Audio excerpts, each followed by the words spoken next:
Okay, we left off here with your lead acid battery that all of you have in your cars. It's got the protective casing. It's got the dilute sulfuric acid in there. You've got your negative electrode, which is lead. Positive electrode, lead dioxide. Negative terminal, positive terminal.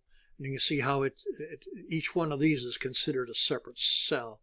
You've got the sheets on here, but then there are several of these connected together.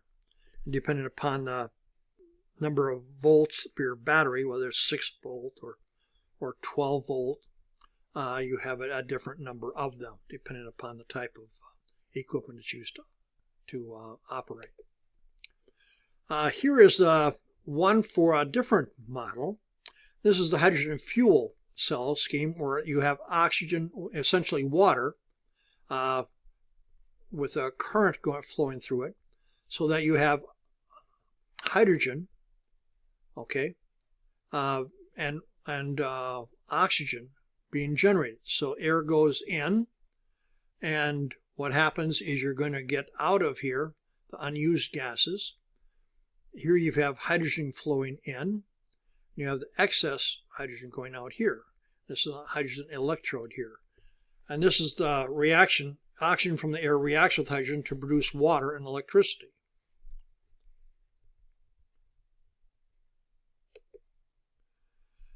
The next part is about corrosion. Okay, corrosion is a galvanic cell that's taking place on many different things. Any times metal or any other is exposed to the air, what happens is a certain reaction takes place and often results in a color change. For example, the Statue of Liberty originally had a copper skin to it, so it was originally brown. Okay, now it looks kind of blue-green. Okay, I prefer the blue-green to the brown, but be that as it may, that's what has occurred. Likewise, the corrosion occur when painted iron or steel surface is exposed to the iron environment. So you have a scratch in your car, and if the metal shows, it's going to start corroding away. Galvanic cell results may be approximated by a simplified cell scheme of iron, the solid, going to the ferrous, the ion right here. That's going to form the ferric ion here, Fe2+, which is the red rust color.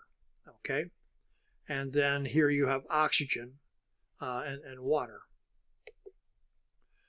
Likewise, there's a way to help prevent corrosion for underground storage tanks by having a sacrificial anode connected to that, so that all the bad reaction is going to be taking place here. This object is protected by that cathode. Let's talk about electrolysis. Okay, we're not talking about the removing of hair from somebody's skin. We're talking about a process that essentially is the opposite of a galvanic cell.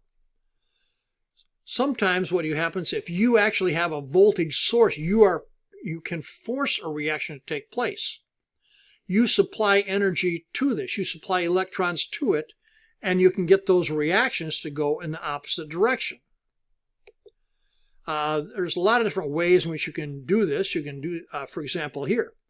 If you've got water coming in and you supply energy to that, you can get hydrogen gas out on one side and oxygen gas out on the other, right?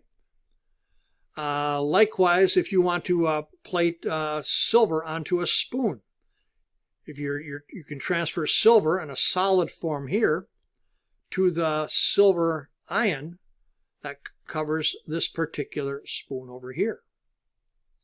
So anyway, that's the end of that.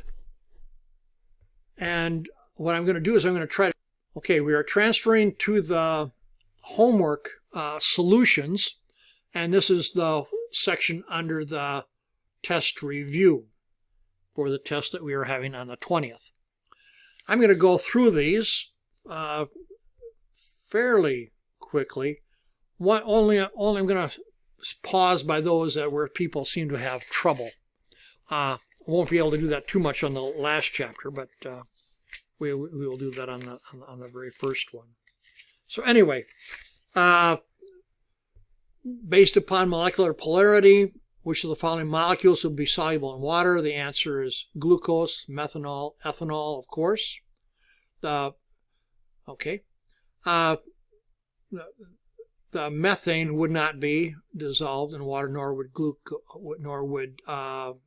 carbon dioxide here. Those ones are not soluble in water. So anyway, but the whole point here on these is you should have your answers that you submitted to me, and we'll go through these so that you make certain you have the correct answer, and you then study from these sheets. Number 2, the answer is B, potassium chloride. Number 3, acetic acid is the weak electrolyte. Number 4, sugar doesn't conduct. Which of the following is dissolved? That is baking soda. Number 6 is A, an alkali salt. Number 7 is A. Number 8 is A.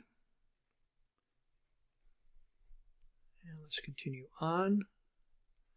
Number 9 is C, distillation. The only way you can remove that, you can't filter salt out of a solution.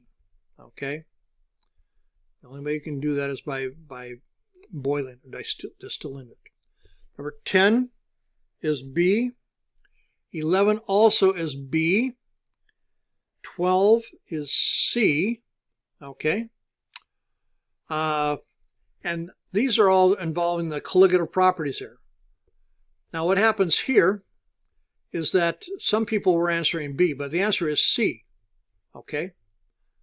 Therefore reducing anything that interferes with that process. That's a colligative property. It reduces the freezing point. So it's boiling point elevation, freezing point depression. Okay? Boiling point elevation is a colligative property. Number 15 is B. Number 16 is C. And the reason for that is that you have 3 different species here. 1 and then 2 here. That's 3 times this molarity is going to have 3 times the number of, because remember, it's based upon the number of particles. It would have many more than this right here. This right here is only 2 times this. So that's why the answer is, there is C. On 17, the answer is, 17, the answer is B, okay? Increasing the temperature of the stove is not going to do a single thing for you, okay? That doesn't increase the temperature of the water until the water all boils away. Then essentially what you have is a very, very hot pan, right? Which is got a coating on the bottom because most of our water has some different salts in it. 18 is C. 19 is B. 20 is C. 21 is B. 22 is B. 23 is B. 24 is K. That's 1 osmol for that type of solution. Okay. 25 is A. 26 is C. 27 is B. And 28 is A. Okay. Now let's go on to the ones that were turned in last week, April 6th. Okay, the first one, answer, there's a bit more difficulty with these than the last set. Answer number 1 is A. Number 2 is C. Number 3 is A. Okay. It is not B, okay? What you have to have is you have to have the ones that are going to be the products in the numerator and the reactants in the denominator, okay? Some of you just had them switched around. The ones here are going to be in the numerator. The ones here are going to be in the denominator. Okay. Likewise with 4, works the same way. These are in the numerator. These are in the denominator. And what you can see is that because of this coefficient here, this is raised to the second power. This has got a 1 in front of it, right? We don't write the ones. So it's just raised to the first power. So, and then this right here, this is raised to the second power. And this is raised to the second power as well. Okay, so the answer there is B. Number 5, the answer is A. And everybody got that one right. 6, the answer is B. 7 is C. 8 is A. Okay, number 9. Number 9, the answer is B. Okay.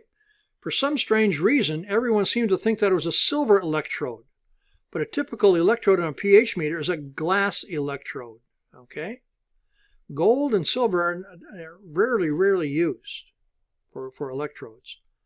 Glass electrode is what you have typically in your pH meter. If you can show me where you got a silver electrode, the book is wrong on that, or wherever your source was. Okay, number 10, the answer is D. Number 11, the answer is C. Yeah, a couple of people had A for that one. Okay. A weak base with a strong acid. As the pH is less than 7. Okay. Whatever is done, if it would have been a strong base and a weak acid, then the equivalence point would have been greater than 7. But whoever is a strong one, that rules. It's only for a strong acid, strong base, where the pH equals 7. Number 12, everybody got E on that one. 13, answer was A.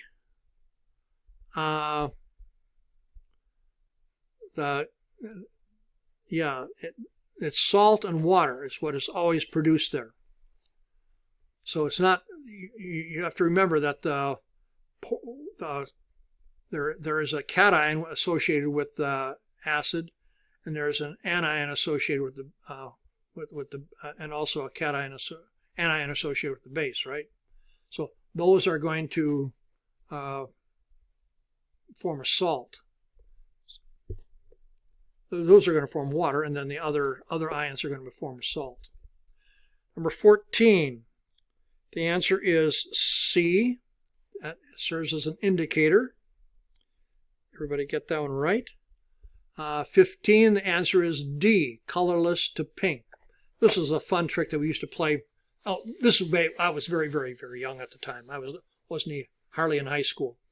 And what you would do is you would add phenolphthalein to a solution or something that was being cooked, and it would have two effects. One is that a person's urine would go from colorless to pink, which caused them a lot of concern. Phenolphthalein also is a laxative, and so something that was a chocolate would all of a sudden cause other problems. But that's just historical lore. You should not do that to anybody. Those kids were bad kids who did that. I'm sure they all repented too. 16 is E. 17 is F. 18. Okay, 17, yeah, a few people had a different color than there. Red goes to blue, okay, in contact with a base. Just like blue goes to red in this case. I don't know why some people had a different color there. 18 is B, diprotic, it's 2 right here. Amphiprotic, okay, that is going to be this one right here, C. The conjugate base. Some of you had difficulties with these. Carbonic acid, it's going to be the carbonic ion.